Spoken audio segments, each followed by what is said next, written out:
at this point, we want to start with the first fix electrics. Now we've got to do that at this point before we do the insulation and stuff. So we're going to get started with that. We do want the mains hookup in here. So I'm going to eyeball that up, find out where it's got to go, drill the hole, and we'll put that in place. I will place that about there. We've got this seam here. This is just so we can see what's happening on the inside. I want to drill a pilot hole from the inside first to make sure we're not snagging anything inside. So we have this line here. We can put that fairly tight to that line. That's maybe about 5 centimeters in, and obviously just down from this ridge a bit. So let's have a look inside, drill a hole. So on this section here, that is going to be our seam line outside. So I'm going to drill my hole about here, and then we will take out that section. Alrighty, so we've got that on. That's sitting quite nicely. That will be just fine. I'm going to get the plans in here. I'm going to get some wires, some cable holders, cable ties, wire cutters, all this sort of stuff, and we're going to start putting the initial wires in for the lights and for some of the sockets and things like that.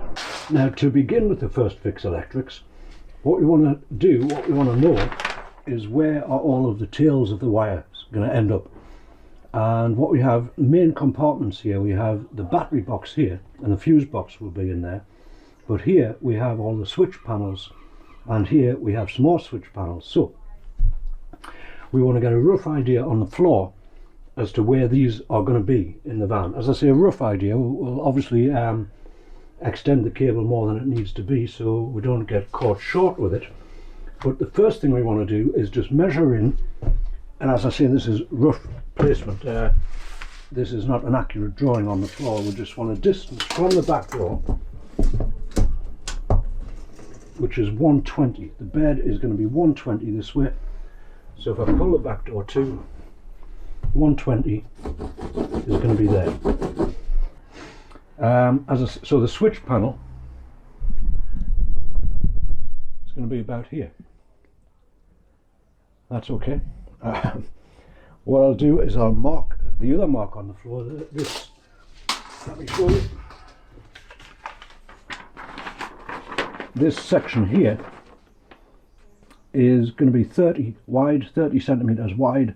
So we can take that from the 120, 30, and then we'll know roughly where the switching panel is going to be.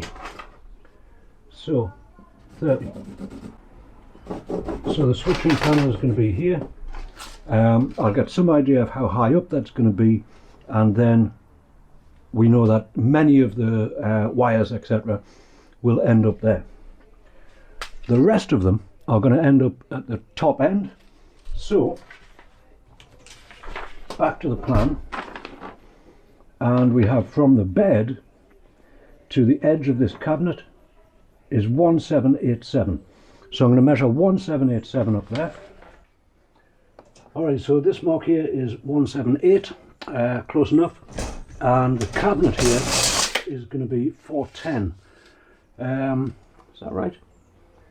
It's roughly 410. It's 410 between the battens, so it's a little bit more than that, but we'll mark it as 410 on the floor, which is here. So this is the battery box, and most of that's going to be low down here, so any of the wiring which comes this way will take right down to the floor and leave some as well. So the first thing to tackle here, let me just open that back door. Now, as I was saying, first thing to tackle is this solar wire. Obviously this is going underneath the insulation and everything, and I'm just trying to look for a good route to take it down this pillar and along to this box. The solar controller is going to be in there, so this wire needs to end up there. Now, I believe this pillar is majorly hollow. There's access to it from the top here. We can get down through there. So I think our best bet is going to be to take this through here, take it this way, down the pillar, and then we'll see if we can get it out of the bottom somehow and get it along to there. First thing I'm going to do though is just tie these ends up. This will be live, although it's not very sunny, there'll still be a current coming through that. So I'm going to cap them off and then we'll get to it. Okay, let me show you what I've done with this. It's made it through there. It's come right the way down through this pillar. Had to drill a hole here, so I put a grommet around that, and the wire now goes through there and comes out here. Still plenty of it to fit onto the solar controller once we get the cabinets and everything in here.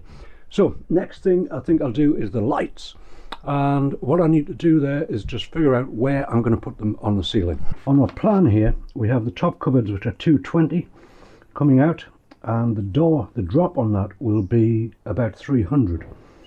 I think I'm going to check that.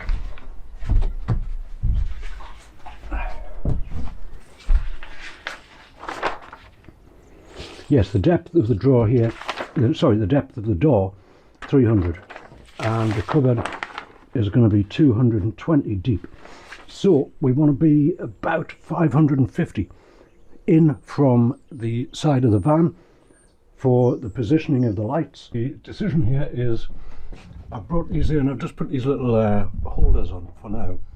I brought them in 55 from each side and in a straight line down the middle. So we'll have two sets there, sorry, we'll have two there, we'll have two here, and we'll have two at the very back. I want the switch for these to be somewhere close to the door here, and then we're going to have to, no, we don't have to go to the switch panel, but we will have to take all of that to the fuse box. So first thing I'll do is just put the lighting cable in itself, and then we'll consider the switching. Again, plenty of loose hanging there, because we may need to reposition them a little bit when it actually comes to fitting the light bulbs onto them. And we have it ending up here. Now, as I say, I'd like the switch to be just near the door, so I'm going to take this piece and see if I can get it through here somewhere, and again we'll just leave plenty of it, and when it comes to final placement of the switch we'll just clip it all to length there. So we want this going to the switch, and then we want another one going back from the switch to the fuse box. Alright, so let me just show you what I've done here. We have one here that's, let's have a look, here it is. This is tagged to the lights, so this one is actually going to the lights, and the other one, if we can get it, is coming from the fuse box. So that's going to be a live feed from the fuse box, which will go to the switch, and then when you throw the switch, the live will be connected to this wire, and it'll put the lights on. Good. Next, let's do more lights. There's going to be, as I said, two more lights here in this cabinet, and there'll be two more here above the bed and seating area. So, but they will be worked independently from part of the switch panel. So first thing we want to do for that is get some wire laid in for the lights themselves. Then that will come down this way to the switch panel, and the other end of the switch panel will go back to the fuse box to be supplied with the live current. So here we go. Okay, now I have it. I've got a couple of tails there. This is going across the ceiling, coming down to where the switch panel will be, and then from the switch panel it's going back round to the fuse box. All good. Now, next thing I'm going to do, on this side we're going to have a USB on this wall panel here, and we are going to have the switch for the tap. So I'm going to put them in, and then we'll take a look and see if there's anything else we need to do on this first fix electrics. Sorry, pretty sure we've got all the electrics now. Well, one more to do.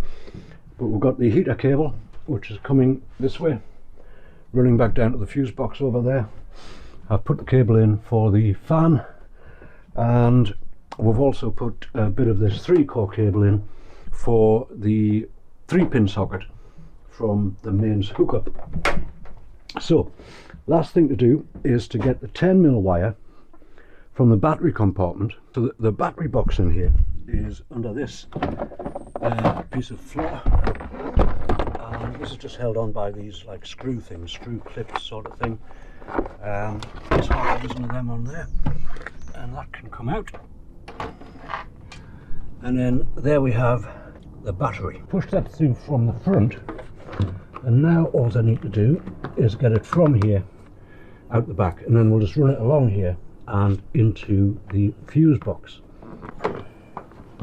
There it is. Not so tricky. really.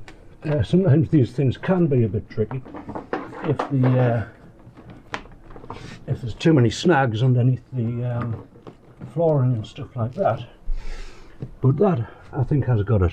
Right, I'll just pull a bit more of that through. I'll do the same with the black one. Okay, and just to finish up on that, anywhere where these cables have been hitting metal like this, I don't know if you can see that, I've put a little bit of conduit around there, and I've done that the same everywhere where the cable actually goes through the metal, just in the places where I couldn't get a grommet, and that will protect them just from chafing against the metal. Okay, first fix electrics are definitely done at this point. Now, next task is insulation. We've got some insulation here. This is for the ceiling. Again, this is this plastic bottle material made from shredded up plastic bottles apparently, and always very good. We have a straight edge to help cut it. We've got some spray adhesive, knives, ruler, tape measure. And what I'm going to do is start from the back here. So first thing we want is a measurement of this back panel. I'm going to take that from this part here to that part there, and that is 148. 1 meter 48. Cut a piece off the roll, 1 meter 48. Alrighty, so the method here is we've got some spray adhesive, and I'm just going to put a little bit, about a foot, on there. Similarly, spray the insulation. I'll stick that on, and then we'll bring it along, make the holes as we go, and that should do it.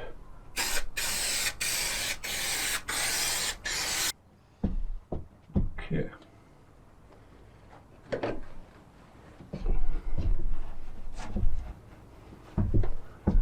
Good. Now we want a hole for this wire, and then the idea is just to continue working along with this. A little bit more spray adhesive, get the thing up. That's the way it goes.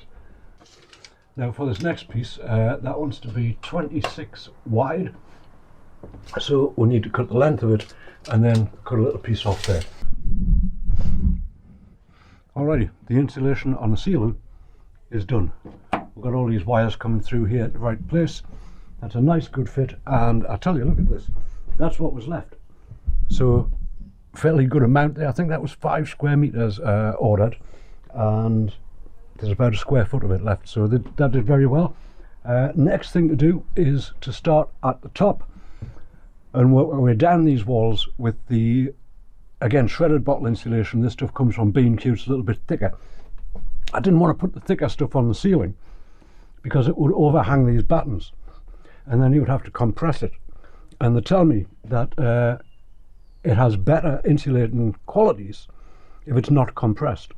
When you compress it down by putting the ceiling on there, it would lose some of its qualities, so it's better to have the thinner stuff and allow that to maintain all of its insulating properties. That's what I'm told anyhow. So next thing, we're going to get a couple of rolls of that stuff, and we're going to start getting it in here, in here, cover the whole van with it. Okay, so whoops, here we have the stuff from B&Q. As I say, that is a lot thicker, a lot heavier, and we're going to start off with this top wall over here. Let me just position this area here. Now the best way I found to do that is just to tear pieces off this. It tears very easily across this way, but it doesn't tear very easily lengthways and has to be cut. So we just want to get pieces which will fit in there and push them in. Again, the idea is not to overly compress this. We don't want it like stuffed really tight in against itself. It can be left quite loose. And with this section here, what I'm going to do is just cut that there, pull it apart, and then we're going to use a little bit of spray adhesive on that, just so it doesn't sag over time.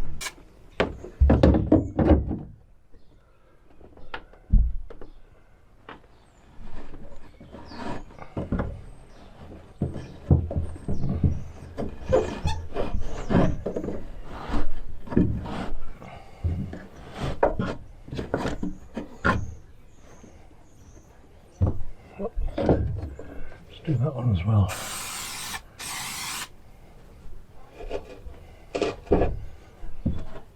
Very good.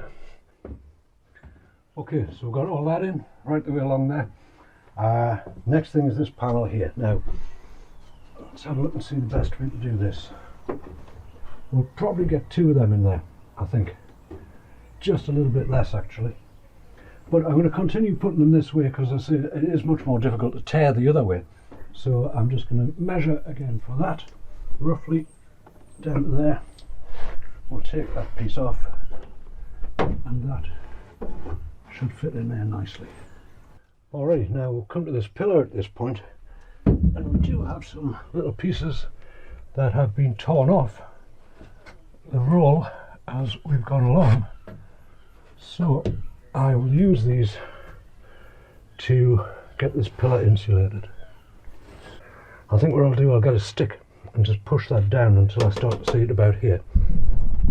The steel rule will probably do the job because that is a bit flexible as well. So there it is.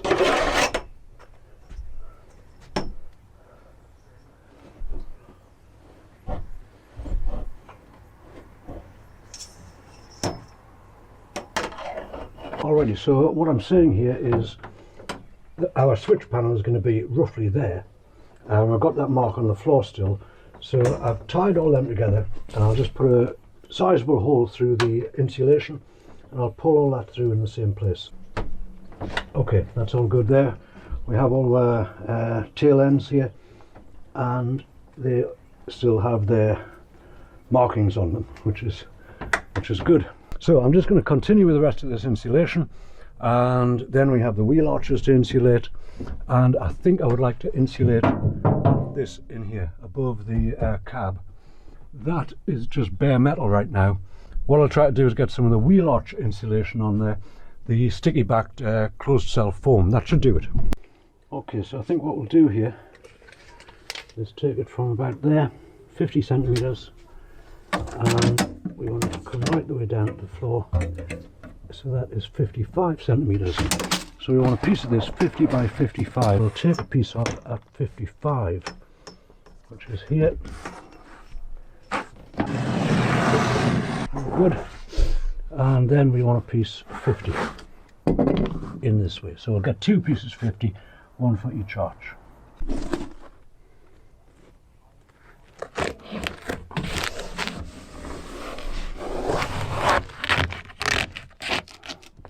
And I'll do a piece about 20 there, which will go around that way, and then we'll just have to piece that bit in. So that's 20 by 44. Right, I'm going to do the other one the same, and then I'm going to see if I've got enough of this material left to do above the cab. Alrighty, so we've got both of these wheel arches insulated. We've got a vast majority of the insulation done on the van. The only thing left, as I say, is this section up here. I believe I do have enough of that closed cell material left to do it, but I'm going to flatten it out first. It curls back up on itself very easily, so I'm going to flatten that out first. That'll be much easier to get in there. And as for this video, that is indeed it. If you've enjoyed the video, do give it a thumbs up, and if you would like to see how the rest of this van turns out over the coming weeks, do consider subscribing to the channel. And in the meantime, I thank you very much for watching.